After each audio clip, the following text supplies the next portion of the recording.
Hello दोस्तों, बहुत बहुत स्वागत अभिनंदन एक बार फिर से RDX गुरु में। दोस्तों, हम आधुनिक भारत का इतिहास पढ़ रहे हैं। उसमें आज एक नया चैप्टर शुरू करेंगे। इसमें क्या है, जब भारत में अंग्रेज आ जाते हैं तो भारत की अर्थव्यवस्था पर ब्रिटिश शासन का क्या प्रभाव पड़ता है, उसके बारे में पढ़ेंगे। देखो, एक चीज़ मैं आपको बता दूं कि मैं आपके लिए देखा, आपने क्वेश्चन देखे होंगे कि मैं कभी एक आता है तो फिर उसके बाद में 4 या 5 सीरियल नंबर आ जाता है। क्यों आ रहा है वो? क्योंकि मैं घटना चक्र से आपको पढ़ा रहा हूँ, और उसमें घटना चक्र में भी लेटेस्ट जो आए हुए क्वेश्चन है वो दूसरा क्या है, जो उसमें से बढ़िया बढ़िया क्वेश्चन जो आपके लिए इम्पोर्टेंट हैं। रिपीट वाले क्वेश्चन मैं नहीं करा रहा हूँ, और ऐसे क्वेश्चन कराता हूँ जिससे आपके 4-5 क्वेश्चन कवर हो जाएँ। एक क्वेश्चन पढ़ने से ही 4-5 कवर हो जाएँ, पूरा सिलेबस रिवीजन हो जाए।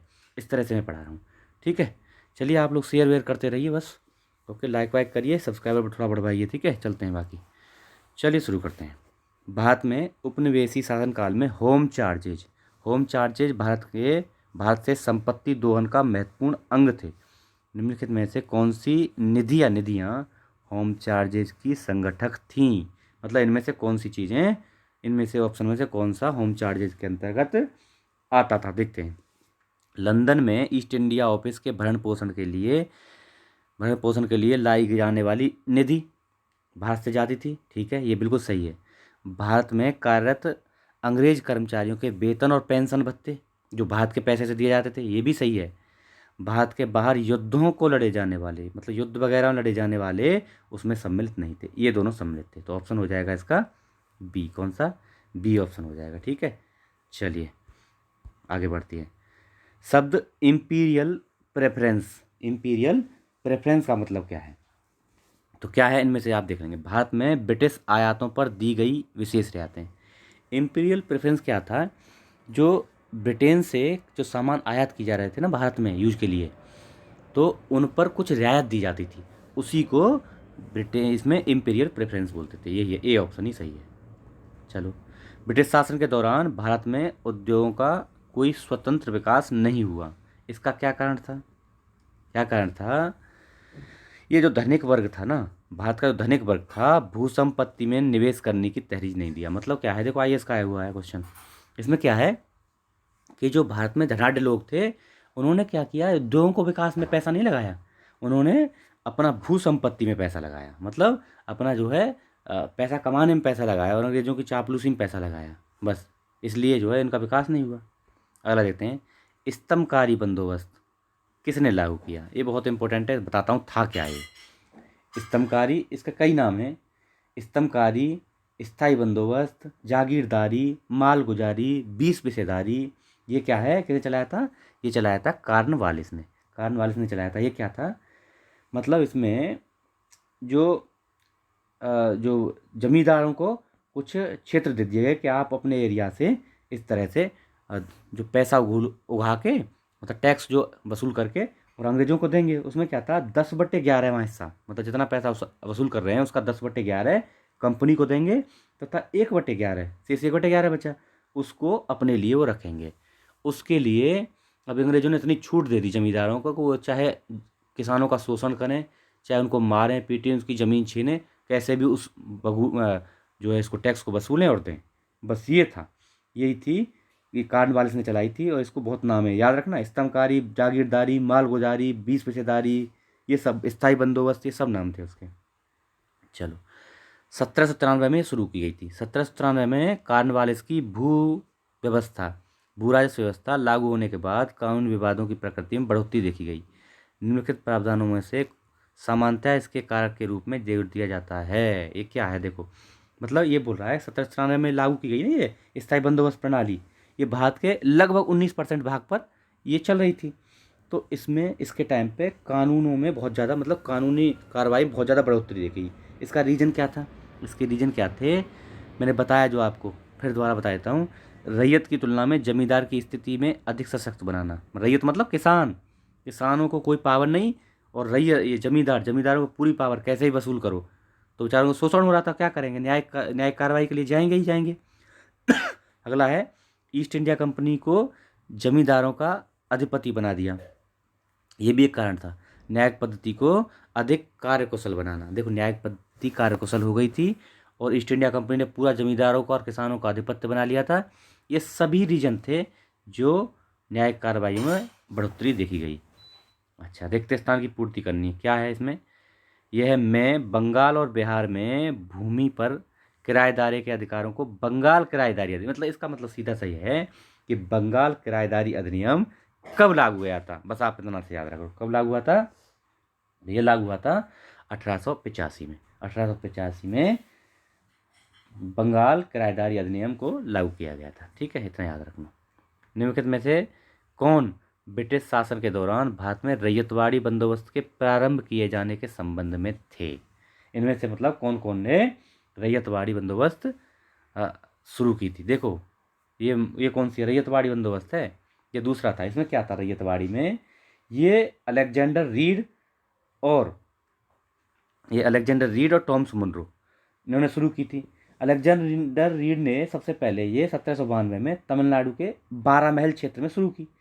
आगे चलकर इसमें टॉमस मुनरो 1809 में भी जुड़ जाते हैं और वो भी अपने क्षेत्र में इसका शुरुआत कर देते हैं, क्योंकि टॉमस मुनरो 1820 में मद्रास का गवर्नर बनता है और गवर्नर बनने के बाद ही सबसे पहले रैयतवाड़ी व्यवस्था। क्या थी रैयतवाड़ी व्यवस्था? इसमें क्या है, रैयत मतलब बोलते हैं किसान को, तो किसानों को ही उनकी ज़मीन पैमाइश करके दे दी गई कि आप जो है अपना आपस में अपना धान इकट्ठा करो, ये जो है टैक्स इकट्ठा करो और हमको वसूल के दो। और ये भारत के 51% भाग पर फैल गई। पहले तो मद्रास से शुरुआत हुई, तमिलनाडु से, लेकिन मुंबई, बिहार, बंगाल सब जगह, पूरे उत्तर प्रदेश सब में फैल गई। 51% भाग पर फैल चुकी थी। तो ये जो है इन दोनों ने, अलेक्जेंडर रीड और टॉमस मुनरो, कौन सा है? Option C. ठीक है, चलो। अंग्रेजों ने रैयतवाड़ी बंदोबस्त कहाँ लागू की? तो कहाँ लागू की मैंने बताया अभी, सबसे पहले मद्रास प्रेसिडेंसी में इसको लागू किया गया था। उसके बाद में पूरे देश में फैली थी 51% भाग पर, देश के 51% भाग पर फैल गई थी। चलो, रैयतवाड़ी बंदोबस्त के संदर्भ में निम्नलिखित कथनों पर विचार कीजिए। किसानों द्वारा लगान सीधे सरकार को दिया जाता था, मैंने बताया, बिल्कुल सही है, ये बात एकदम सही है। सरकार रैयत को पट्टे देती थी, पट्टे मतलब जमीन की पैमाइश करके ज़मीन दे दी, इतनी ज़मीन पे तुम कर इकट्ठा करो और हमको दे दो, बिल्कुल सही है, ये भी बात सही है। कर लगाने से पूर्व भूमि का सर्वेक्षण किया जाता था और मूल्य निर्धारण। देखो सर्वेक्षण, ये जो है मुगलों के टाइम पे भी चलता था सर्वेक्षण, कि मतलब किस टाइप की भूमि है, यहाँ पैदावार ज़्यादा होती है तो ज़्यादा पैसा दिया जाएगा, कम पैदावार हो रही है तो कम, ये, और उसके बाद में मूल्य निर्धारण कर दिया जाता है। बिल्कुल तीनों बात सही है, ऑप्शन सी इज करेक्ट। अगला देखते हैं, असम में सर्वप्रथम चाय कंपनी की स्थापना कब हुई थी? इंपॉर्टेंट क्वेश्चन है, तो कब हुई थी? आप लोग इसको ध्यान से देखते रहिए। 1839 में असम में सबसे पहले चाय कंपनी की स्थापना हुई थी। इसका नाम था the Assam company, the Assam company, Nazira में इसकी स्थापना हुई थी। ठीक है, ये वर्तमान में भी काम कर रही है। निम्नलिखित कथनों पर विचार कीजिए तथा नीचे दिए कूट से सही उत्तर चुनिए। अब देखो, ब्रिटिश काल में सामान्यतः भारत का व्यापार संतुलन अनुकूल था, धन की निकासी का स्वरूप अप्रतिफल निर्यात था।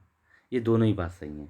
ब्रिटिश काल में जो हमारा वो था ना संतुलन, क्या व्यापार संतुलन अनुकूल था। अनुकूल मतलब हम जो है, अनुकूल का मतलब होता है कि हम जो है निर्यात ज़्यादा करते थे और आयात कम करते थे। बिल्कुल सही बात है, उस टाइम हम धनाढ्य थे और आज हम आयात ज़्यादा करते हैं, निर्यात कम करते हैं, आज उल्टी स्थिति हो गई है। तो ये सही बात है। दूसरा क्या है, धन की निकासी का स्वरूप अप्रतिफलित, मतलब हमारे यहाँ से धन जा रहा था, उसका हमको कोई फल नहीं मिल रहा था। ये बात सही है क्या? बिल्कुल सही है, इसलिए ऑप्शन ए इज करेक्ट, ए सही है, ए और आर दोनों सही हैं।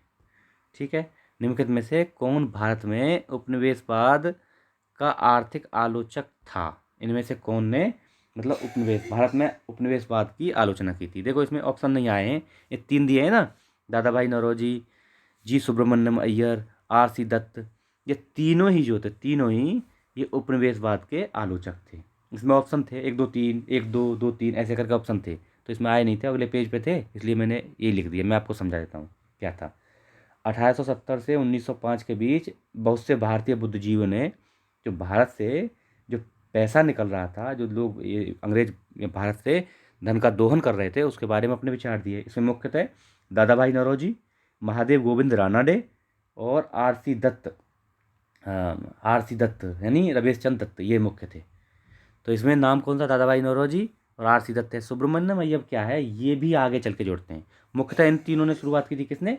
दादा भाई नौरोजी, गोविंद रानाडे और रमेश चंद्र दत्त, इन तीनों ने शुरुआत की थी, आलोचना की। लेकिन आगे में बहुत लोग जोड़ते हैं। कौन इसमें थे? जीबी जोशी, जी सुब्रमण्यम अय्यर, गोपाल कृष्ण गोखले, पृथ्वी चंद्र राय समेत बहुत से राजनेता इसमें जुड़ते हैं। तो ये तीनों ही ऑप्शन सही है। ठीक है, निम्नलिखित में से कौन दादा भाई नौरोजी के उत्सारण यानी ड्रेन थ्योरी मतलब कि ड्रेन थ्योरी क्या बोलते हैं, दादा भाई नौरोजी ने एक थ्योरी दी थी कि भारत से पैसा बाहर जा रहा है, अंग्रेज इसका हमारे जो देश का जो वेल्थ है, जो धन है, उसका ड्रेन कर रहे हैं। ड्रेन मतलब ड्रेन नहीं होता, नाला बहाव करके ले जाता है, तो इसके पैसे का बहाव हो रहा है कहाँ की तरफ, ब्रिटेन की तरफ। तो उसके विश्वास नहीं करते थे। किसका विश्वास नहीं था, सर सैयद अहमद खां। सर सैयद अहमद खां क्या थे, अंग्रेज़ों के वफादार थे, और ये सोचते थे कि अंग्रेज़ों जो मुसलमानों, खासकर मुसलमानों का जो उनका ग्रोथ है या उनको जो बढ़ाने का काम है केवल अंग्रेज कर सकते हैं, इसलिए ये उनके राजभक्त थे। चलो, ब्रिटिश हाउस ऑफ कॉमन्स में चुने जाने वाले दादा भाई नौरोजी भारतीय थे, प्रथम भारतीय। दादा भाई नौरोजी ऐसे प्रथम भारतीय थे जो ब्रिटिश हाउस ऑफ कॉमन्स में चुने गए। किस दल से इनको टिकट मिला था, तो उस टाइम पे उदारवादी दल से इनको टिकट मिला था। देखो क्या हुआ था, घटना सुनो थोड़ी सी इसमें। देखो, अब ये मत सोचना कि टाइम लग रहा है, टाइम थोड़ा सा लगेगा, है ना, लेकिन चीज़ें समझना पड़ेगा आपको। दादा भाई नौरोजी 1825 से 1917 तक इनका कार्यकाल है। 1865 में इनको लंदन इंडिया सोसाइटी की स्थापना की, किसके साथ, डब्ल्यू सी बनर्जी के साथ। इनका कार्य भारत के दुख दर्दों का प्रचार करना, कहाँ पर, लंदन में। लेकिन उसी बीच घटना होती है 1892 में लिबरल पार्टी के टिकट पे, मतलब क्या है, जब लिबरल पार्टी थोड़ी सी मतलब उदार पार्टी, लिबरल पार्टी मतलब उदार पार्टी, ये क्या है, थोड़ी सी लिबरल थी, उदार थी।